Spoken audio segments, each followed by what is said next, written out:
Tingan za nga maro layer ne pat bi ro shin pya pin ma ba Photoshop software ဖွင့်လိုက်မယ်ဖိုင်ထဲဝင်မယ်နယူကိုနှိပ်မယ်နယူတိုင်ရလောက်ပေါ့ကလေးကြာလိုက်နော်ဒီမှာ international paper ယူထားမယ် Sigma A4 အယောင်မှာ white အဖြူအောင်ယူထားမယ် okay နှိပ်လိုက်မယ်ဒါဆို A4 စာရွက်တွေကြာလိုက်ပေါ့အဲ့တော့ဒီမှာအပေါ်မှာ module လေးကိုရွေးထားမယ် module လေးကိုရွေးထားပြီးတဲ့အခါမှာဒီမှာဆိုလို့ရှိရင် layer ပေါက်မပေါ်ဘူးမပေါ်တော့ window ထဲဝင်မယ် window ထဲဝင်လိုက်ပြီးတော့ဒီမှာ layer ဆိုတာရှိတယ် keyboard ကနေ shortcut သုံးမှာဆိုတော့ F7 ကိုတက်နှိပ်လိုက်လို့ရတယ်ပေါ့နော် channel လိုက်မယ်ဒီမှာ layer ပေါက်ပေါ်လာပြီဒီမှာတော်လေးခံနေလေအဲ့တော်လေးဇက်ဇက်ဆိုနဲ့ channel လိုက်မယ် okay တော်လေးဖြုတ်လိုက်မယ်ဒါလေးကိုကျင်းလိုက်မယ်နော်ပြီးတာနဲ့ဥစ္စာ this PC ကိုဖွင့်လိုက်မယ်ဖွင့်လိုက်ပါ this PC ရဲ့ ဓာတ်ပုံ file ကိုဥစ္စာလုံးဖွင့်လိုက်ပါနော်ကိုရှိတဲ့နေရာမှာဓာတ်ပုံပေါ့အဲ့ဒီမှာဆိုဒီ file လေးကိုဒီဘက်လေးကိုနည်းနည်းလေးဆွဲလိုက်မယ်ဆွဲပြီးဒီထက်ကဓာတ်ပုံတွေဒီ PC တဲ့ဟာလေးဒီထဲကိုထည့်မယ်ဘယ်လိုထည့်မလဲဆိုလွယ်လွယ်လေးပါပဲကတာလေးကိုပေါ်ဒီမှာဖိလိုက်ပြီးဒီထဲကိုဆွဲလိုက်မယ် enter နော်ဒါလေးကိုဆွဲပြီးတင်လိုက်မယ် enter ဆွဲတင်လိုက်မနော်ဒီကနေ enter ခေါ်လိုက်ဒါမလို့တော့ဆိုချင်း close ပေးလိုက်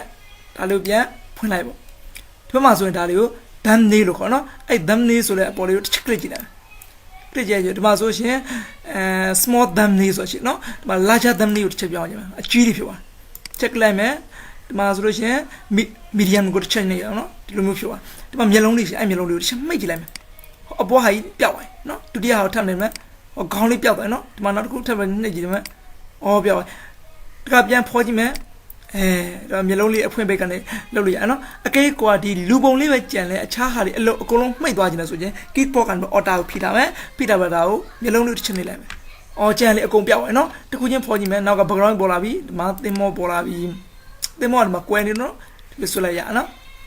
ဒီမှာဆိုလူကောင်းလေးပေါ်လာပြီအကုန်ပြန်ပေါ်လာပြီပေါ့ဒီ layer လေးကိုအမိပြောင်းမယ်အပေါ်မှာ lamson ဆိုတဲ့ lamson 3.0ကိုပြောင်းနေတယ်ပြောရင်ဒီဘက်ကအစားအစာပေါ့နော်ဒီဘောဥစဉ် ZZ ဆိုတော့ဒီဘက်ကလေးနေလဲအော်အဲ့မှာ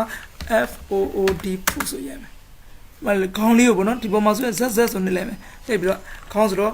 HEAT ခေါင်းပေါ့နော်ဒီမှာဆိုလူပုံလေး EOPL people ပေါ့အဲ့ဒါဆိုသင်္ဘောဆို ship ပေါ့နော် SHIP shipအဲ့ဒါဆိုရင် layer လေးရဲ့အမိလည်းပြောင်းတတ်ပါပြီခုတစ်ခါ layer လေးကိုကျွန်တော် copy ပွားမယ် copy ပွားဖို့အတွက်ဒီဘက်ကဒီလူပုံလေးကို copy ပွားခြင်းအဲ့ဒီပေါ်ဒီစာပေါ်နဲ့ဒီအပြောင်ဖြစ်တဲ့ပုံမှာ check လိုက်မယ် click လိုက်ပြီးဒီမှာအပေါ်ဆိုရင် duplicate layer ဆိုအဲ့ duplicate layer ကိုချက်နေလိုက်မယ် okay နေလိုက်ပါအော်မှာ copy တစ်ခုပွားလိုက်နော်ဒီမှာဒီလိုပွား fit ဆိုရင်တန်းသိတာတယ်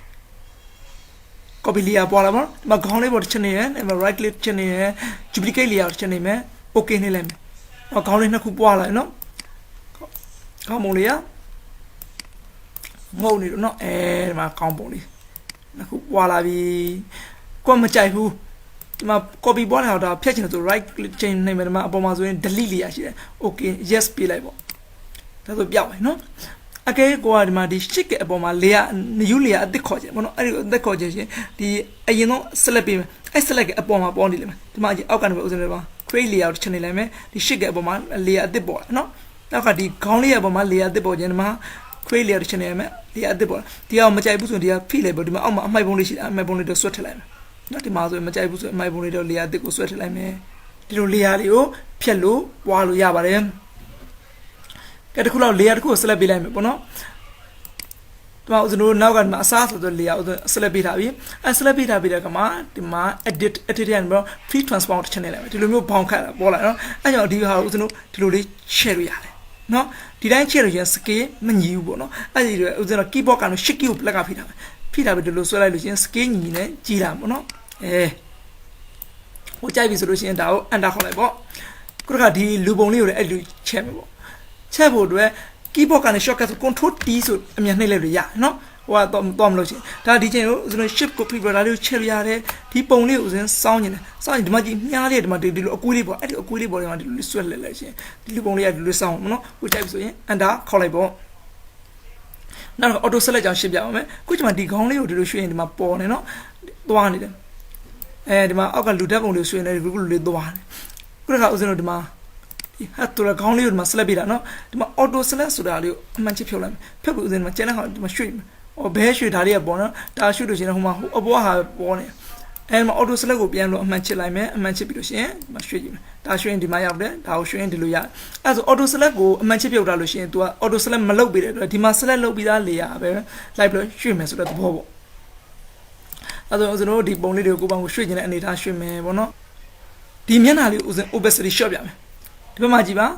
ဒီမျက်နှာလေးကို select ပေးထားတယ်ဒီမှာ opacity မှာ100ဆိုတော့50 shot လိုက်မယ်မျက်နှာလေးကမှိန်သွားတယ်နော် opacity ကိုကိုယ်60ထားကြည့်လိုက်60ကိုမကို short ကျင်တော့ short လို့ရတယ်ပေါ့နော်ကြိုက်ပြီဆို enter ခေါ်လိုက်ပေါ့ဒါ opacity 60ဖြစ်သွားတယ်နော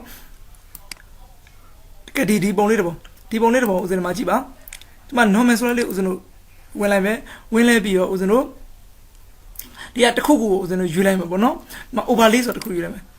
ဒီမှာဒီသူတို့နဲ့ fit size ပုံစံမျိုးလေးဖြစ်သွားတယ်ပေါ့ဒီနောက်ကပုံတစ်ပုံဒီမှာ select ပေးမယ် select ပေးတော့ဒီကဝင်လိုက်မယ်ဝင်လိုက်အဖြူမဲ့ရွေးချင်တယ်ဦးဇင်းမှာအမအောက်ဆုံးဟာလေးတစ်ချက်နေလိုက်မယ်ဒီမှာအဖြူမဲ့ပုံဖြစ်သွားတယ်ပေါ့ဒါဆိုရင်ဒီအကွက်ကလေးတွေကနေကောင်းကိုဒီဇိုင်းလေးပြင်ရင်တို့ဖန်တီးလို့ရပါတယ်ခု layer တွေကိုအဖက်ပေးမယ် layer တွေအဖက်ပေးဖို့အတွက်ကိုဖက်ပေးခြင်း layer အရင် select ပေးတာမနော် select ပေးပြီးတော့ရှင်ဒီမှာ F8 ဆိုအောက်မှာရှိတယ်F8 တည်းတစ်ခုတည်းဝင်လိုက်ဝင်လိုက်နော်ဝင်လိုက်ကိုကဒီမှာ stroke ဆိုတာဘောင်ပေါ့လား stroke ကိုမလို့ချင်းဒီအမှန်ချစ်ဖြုတ်လိုက်ပေါ့အမှန်ချစ်ဖြုတ်လို့ကိုကဘယ်ဟာထဲမှာဒီမှာဒီတဲ့ကိုထည့်ခြင်းဒီမှာအမှန်ချစ်ပေးလိုက်အမှန်ချစ်ပေးဦးစံဒီမှာဒီလေးစမ်းကြည့်မယ်နောက်မှာပြုတ်သားပုံစံမျိုးလေးတွေပေါ်လာပြီပေါ့နော်ဒီမှာဒီပုံလေးတခြားကြည့်နေပါဦးစံဒီမှာပြန်ဆွဲပြမယ်ပြုတ်သားပုံစံမျိုးလေးပေါ်လာတယ်နော်ဒါကိုထည့်ခြင်းတဲ့ဟာတွေကျန်တဲ့ effect တွေကိုလည်းကိုစိတ်ကြိုက်ပေါ့နော်ကိုထည့်လို့ရပါတယ် share လို့တွေကိုလည်းကိုအယောင်လေးတွေကိုကြိုက်တယ်လို့မျိုးလေးလုပ်လို့ရတယ်ပေါ့နော်ဒါသဘောကိုကြိုက်ပြီဆိုရင်တော့ okay နေလိုက်မယ်ဒီမှာဆိုရင် F8 ဆိုလည်းပေါ့ဒီမှာထည့်တဲ့ effect ပေါ်နေအဲ့ဒီ effect အတိုင်း auto ဒီဘက်ကို select ပြန်ဒီဘက်ကိုကူးကျင်တယ်ပေါ့နော်အဲ့ဆိုဒီဘက်ကဒီပုံမှာလဲဒီက effect တိုင်းဒီမှာဝင်နေလို့ဆိုရင် effect ကို copy ကူးလို့ရတယ်ဘယ်လို copy ကူးမလဲဆိုဒီမှာ F8 ဆိုတာရှိတယ်နော်ဒီ proof ဆိုလဲအပေါ်မှာဒီ effect ကို copy ကူးမှာအဲ့ဒါ keyboard ကနေပြီး auto နှိပ်တာပေါ့နော်နှိပ်ပြီးဒီ F8 ဆိုတာ free တယ်ပြောဒီအပေါ်ဆွတ်တင်လိုက်မယ်ဒါဆိုရင်အောက်က effect ဒီ effect တွေက copy ကူးပါပေါ့နော်ဒီမှာ effect ဆိုတဲ့စာလေးမပေါ်ရင်ဒီမှာမြားလေးတစ်ချက်နှိပ်လဲဒီမှာဒါလေးကိုခောက်လိုက်လို့ရတယ်လူပုံလေးဖြစ်သွားပြီပေါ့ကိုတခါဒီနောက်မှာကာဘာမှာဦးဇင်းတို့ရောင်ကြီးလေးထည့်ပြနော်အဲကြောင့်ဦးဇင်းတို့ကာဘာကိုရွေးထားမယ်နောက်အဖြူအောင်အောင်နော်ရွေးထားမှာဒီမှာ gradient ဆိုတာရှိတယ်နော်ဒီမှာ gradient 2ကို channel ဒီမှာ gradient 2ပေါ့နော်gradient 2ကိုရွေးထားမယ်ရွေးလိုက်ပြီးတော့ဦးဇင်းအရောင်ပေါ့အရောင်မှာဘာရောင်ထည့်ကြတယ်မှာကိုထားရင်ဒီရောင်လေးထည့်လိုက်နော်ထည့်လိုက်ပြီးဦးဇင်းတို့ဘက်ကနေပြီးတော့အပေါ်လက်ကနေနဲ့ fit လို့ဒီလိုဆွဲကြမယ်အရောင်ထည့်ကြမယ်ဟောဒီလိုအရောင်လေးဖြစ်သွားနော်နောက်ကကိုဒီမှာနောက်တစ်မျိုးထပ်လို့ထည့်ကြည့်မယ်ဒီဘက်မှာလည်းပြောင်းနေတယ်ပြောင်းလိုက်ရနော်ကဲဒီဘက်ကနေဒီလိုမျိုးဆွဲကြဒီလိုမျိုးအယောင်လေးဖြစ်နော်ကိုကြိုက်တဲ့အယောင်လေးကိုစမ်းပြီးတော့ဒီမှာထည့်လို့ရတယ်ပေါ့ဒီလိုမျိုးတွေပေါ့နော်ဒါဦးစင်းတို့ကတော့သင်တန်းဆရာတွေဖြစ်တဲ့အတွက်လုံနည်းတွေကိုပဲသင်ပြမှာပေါ့နော်ဒီဇိုင်းတွေကတော့ကိုစိတ်ကူးနဲ့ကိုဖန်တီးရမှာပါခုဒီပုံလေးကိုဦးစင်းသဘောကျသွားတဲ့အတွက်ဒါလေးကိုဘောင်ခတ်မယ်ဘောင်ခတ်ဖို့အတွက်အောက်ဆုံးက layer ပေါ့နော်ဒီအပြည့်ပေါ်လဲ layer တစ်ခုခုဦးစင်းက layer 0အပြည့်ပေါ်တဲ့အတွက်ဒီ background layer ဟိုပေါ့ select ပေးထားမှာနော်အဲ့လို select ပြီးတော့ keyboard က control A ဆို select all နှိပ်လိုက်မယ်နော် select all နှိပ်လိုက်ပြီးတော့ဒီ select ထဲဝင်မယ် select ထဲကနေပြီးတော့မှာ modify လေးဝင် modify လေးက border ထဲဝင်မယ် border မှာဆိုရင်သူ့ရဲ့ဒီ bound အရွယ်အစားကိုထားချင်တော့ထားပေါ့နော်ဦးစင်းမှာ bound အရွယ်အစားကို100ထားလိုက်မယ်နော် okay နှိပ်လိုက်မယ် bound အရွယ်အစား100ပေါ့နော်ဒီမှာ bound အရွယ်အစား100ရွေးလိုက်ပြီပေါ့နော်ဒီဘောင်မှာကိုကဘာရောင်ခက်ချင်တယ်ကိုခက်ချင်တဲ့ရောင်ထားလို့ရတယ်ပေါ့အပြောင်ခက်ချင်မှာအပြောင်ယူထားပေါ့အောက်အပြောင်ဖြစ်နေနော်အဲ့အပြောင်ဖြစ်တဲ့ချိန်မှာ edit ထဲကိုမယ် edit ထဲကနေ fade ထဲကိုနော် edit ထဲ fade ဆိုကိုမလို့လို့ fade တယ်လို့ပေါ့ကလေးပေါ်လာအဲ့မှာကြီးဒီမှာ foreground color ဒီအပြာဆိုတာ foreground color ပဲဒီနောက်ကအဖြူဒီ background color ပဲနော်ကိုကအဖြူအောင်ဘောင်ခက်ချင်လို့ရှိရင်တော့ background color ကိုရွေးလဲပြီးတော့ okay နှိပ်လိုက်ပါဒီဘက်ဘောင်သားလေးတွေကအဖြူဖြစ်သွားနော် edit fade နော် edit fade ဥစ္စာတကယ်လို့ဒီအပြာရောင်ကိုရွေးကျင်လို့ရှိရင်ဒီမှာ background foreground color ကိုယူလိုက်ပေါ့နော် okay နဲ့ဒီမှာဘောင်ကအပြာရောင်ဖြစ်သွားပြီကိုကြိုက်ပြီဆိုရင် control D ဆိုတော့ select ကိုဖျောက်လိုက်လို့ရတယ်ပေါ့ဒီကလို့သူ့ငကိုအယောင်တိုင်းထားကျင်လို့ရှိရင်တော့ဒီမှာဒီအပုံလေးပုံတော့တစ်ချက်ကလေးလိုက်ရှင်ဒါ default အယောင်ဖြစ်သွားပြီနော်တကယ်လို့ကိုလောလောဆယ်ဆိုဒီမှာအမဲက foreground အဖြူက background အဲ့လိုမှပြောင်းနေလို့ရှင်ဒီပေါ်အများအကောက်ကလေးတစ်ချက်နေလိုက်ရှင် foreground background ကိုလို့အယောင်လေးပြောင်းလို့ရပါတယ် ကဲခုတခါကျွန်တော်ဒီ layer လေးကိုပွားမှာနော်ဒီ layer လေးကိုပွားတော့ image ထဲဝင်မှာ image ထဲကနေပြန်မှာ duplicate layer ဆိုတော့ check လိုက်မယ်ခုလိုမှာ copy ဆိုတဲ့စာရေးထွက်လာတယ်ပေါ့နော်ဒီထဲမှာကိုရေးချင်တာရေးပေါ့00112ဆိုရင် layer အသစ်နာမည်ပေးလိုက်မယ် okay နှိပ်လိုက်မယ်ဒီမှာ00112ဆို layer အသစ်ပေါ်လာတယ်ဒါငကို layer ပေါ့နော်ဆိုတော့ဒီပုံပေါင်းတဲ့အခါမှာဒီ layer အသစ်ကိုသုံးမယ်ပေါ့ဒီငကို layer ကိုဒီတိုင်းထားမယ်ငကို layer မှာပြန်ပြင်နေတာတရှိရင်ငကို layer မှာပြန်ပြင်လို့ရတယ်ပေါ့နော်ဟုတ်ပြီဆိုတော့ဒီ layer အသစ်ကိုရွေးထားမယ်ရွေးထားတယ်ပေါ့ဒီမှာကြည့်ပါအဲ့တော့ပေါင်းကျင်တဲ့ဟာလေးကိုဒီမှာဆွကြပါစို့ဒီ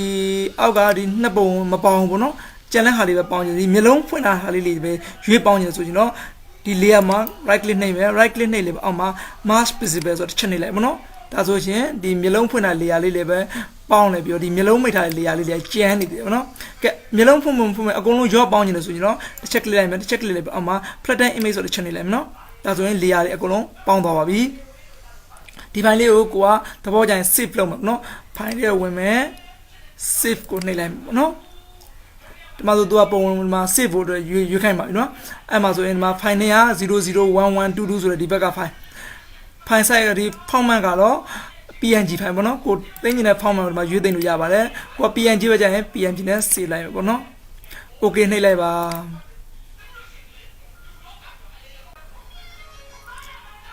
ဒါဆိုရင်ဖိုင်လေးကတိမ့်သွားပြီเนาะဒီဘက်ကဖိုင်လေးကိုလည်းကျွန်တော်ပြန်ပြီးတော့တိမ့်အောင်မယ်ဗောနော်ဒီဘက်ကဒီဘက်ကဖိုင်ကိုတိမ့်ပြီးသွားပြီဒီဘက်ကဖိုင်ကိုထပ်တိမ့်မယ်တိမ့်ဖို့အတွက်ဖိုင်လေးဝင်မယ် save ကိုနှိပ်မယ်ဒါဒီငကိုဖိုင်လို့ကျွန်တော်ပြန်ပြင်နေတဲ့အခါပြင်มาဖြစ်တဲ့အတွက်သူ့ကိုတော့အမိကိုချချင်တာထားဗောနော်555လို့ထားလိုက်မယ်ဒီအောက်မှာလို့ကျွန်တော် format မှာ Photoshop format ကိုယူထားမယ်နော်ဒီမှာ Photoshop ယူထားမယ် save နှိပ်လိုက်မယ်ပေါ့နော် okay လို့နှိပ်လိုက်ပါဒါသူ Photoshop format နဲ့ငကိုဖိုင်ကိုသိမ့်နေပါပြီဒါဆိုရင်ဒါလေးကိုပိတ်လိုက်လို့ရပြီကဲသင်ခန်းစာ9ကိုတော့ဒီမှာပဲခဏရက်ကြရအောင်